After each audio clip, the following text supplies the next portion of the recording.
서영교입니다. 오늘 탄핵 청문회 대상의 주요 인물은 박상용 검사입니다. 이 수원지검 사건의 주인 검사 박상용 검사입니다. 그런데 박상용 검사는 뭐가 두려운지, 무엇을 숨기려고 하는지 왜 이 자리에 안 나오는 거죠? 여당 의원들이 그렇게 이야기하시는데 나와서 떳떳하게 이야기하면 되는 거 아니겠습니까? 그런데 왜 안 나온 겁니까? 안 나와서 숨기는 자가 범인입니다.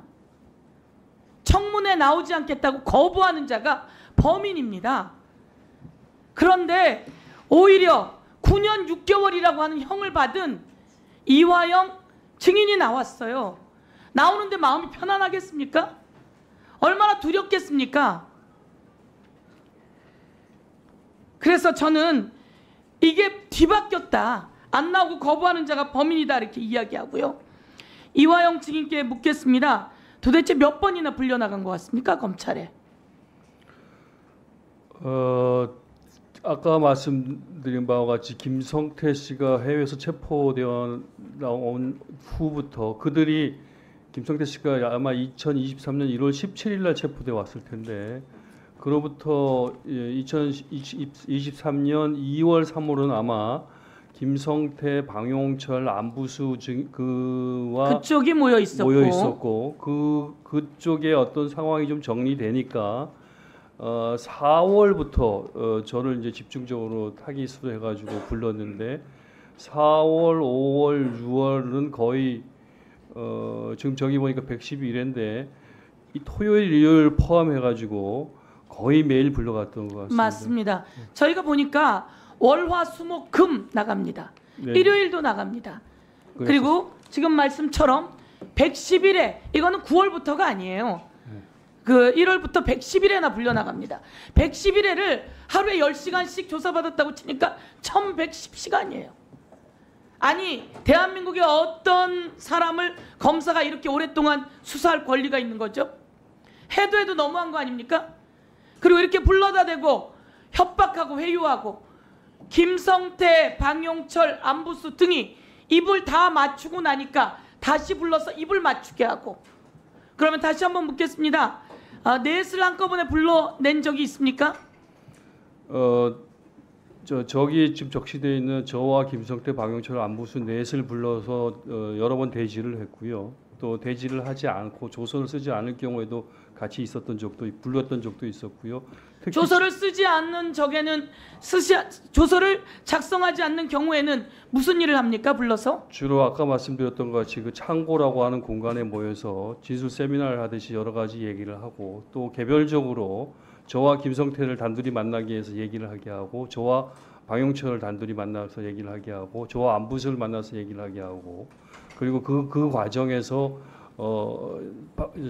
김성태 측 변호인을 또 단독으로 만나게 하고 그런 과정들이 있었습니다. 제가 정리하겠습니다.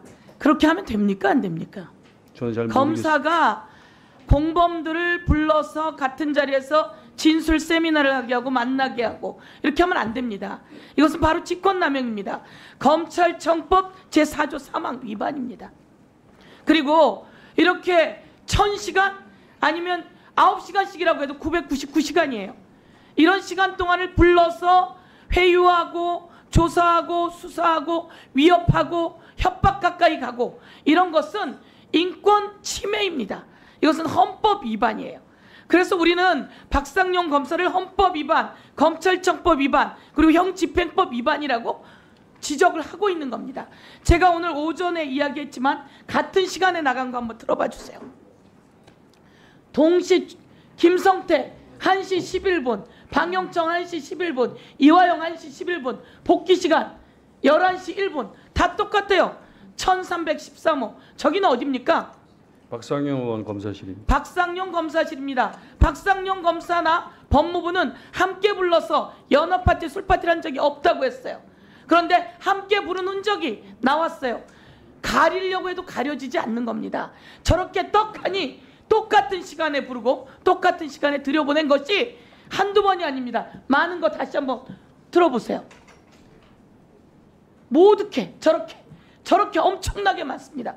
그리고 제가 오늘 이렇게 한번 질문할게요. 혹시 형량을 줄여줄 수 있는데 이재명에 대해서 풀어라 이런 얘기 들은 적 있습니까? 여러 차례 들었습니다. 여러 차례 들었습니까? 그렇습니다. 뭐라고 이야기를 합니까?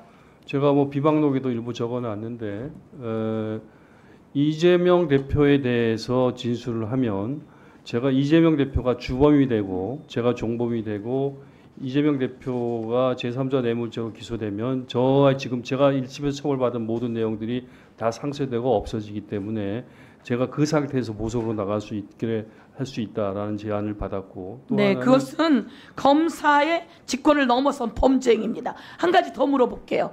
가족을 혹시 데려다 주겠다 이러면서 회유한 적도 있습니까? 여러 차례 있었습니다. 여러 차례 있었습니까? 그렇습니다. 그건 어떻게 합니까? 우리 집사람을 면담을 시키겠다고 검찰청에 불러서 면담을 시키겠다고 했는데 저는 만나고 싶었는데 집사람이 계속 거부해서 안 나왔고요. 아들을 만나게 해주겠다. 아들이요. 또 같이 구속되어져 있었던 신명석 국장을 1대1로 면담시켜주겠다 해서 같이 만나가지고 또 신명석 국장의 구속 상태를 해제시켜 줄 수 있다 이런 얘기를 들었었고요. 또 다른 지인들도 1대1로 밖에서 들어와서 면담을 하고 그렇게 했었고요. 그 과정 속에서 변호사분들을 많이 만났습니다. 변호사분들이 김성태 측 변호인으로 선임되었었던 분들이 여러분들이 오셔서 다양하게 저를 개별적으로 만나서 1대1로 만나고 설득을 하면서 검찰 편을 들고 김성태 말을 듣는 것이 현재 상태에서 가장 나한테 피고인 이화영한테 유리한 상황이다. 이런 것들을 계속 원하지 않는 변호사를 데리고 와서 회유한 정황들이군요. 그렇습니다. 그러면 변호사의 조력을 받아야 되는데 그 변호사가 쫓겨난 적이 있다고 들었습니다. 검찰에서는 문자를 보내서 변호사를 오라고 했는데 그 변호사에게 주거 침입 등등 변호사 못하게 하겠다는 등등 협박하면서 박상용 검사가 쫓아냈다고 하는 내용도 있습니다. 그런 내용이 있습니까? 그런 내용이 있습니다.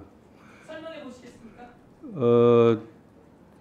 서모 변호사가 저를 위해서 검찰청에 왔는데 그 시간이 쫓겨가지고 선임계 같은 절차가 좀 미비했는데 그것을 근거로 해서 박상용 검사가 변호인 참관을 못하게 했었습니다. 그래서 현장에서 쓰겠다고 했는데 하여튼 고성이 오가면서 못하게 했었고 또 한 번은 그런 일도 있었습니다. 그 현직 교도관이 그런 박 검사실에서 일어나고 있는 일련의 행태에 대해서 문제점을 느껴가지고 교도관이 문제 제기를 했었습니다. 예를 들면은 방용철 피고인이 구치소에서 가지고 온 문건을 밖에서 들어온 쌍방울 직원에게 전달을 하려고 했었습니다. 그걸 이제 검사가 용인해 주니까 교도관이 이건 너무한 거 아니냐 그렇게 해서 계속 항의를 하다가 박 검사하고 아주 큰 소리로 대판을 다투기도 하고 그런 경우도 있었습니다. 네, 수고하셨습니다. 다음은 박은정 의원님 신문해 주세요. 네, 그 녹취 틀어주세요.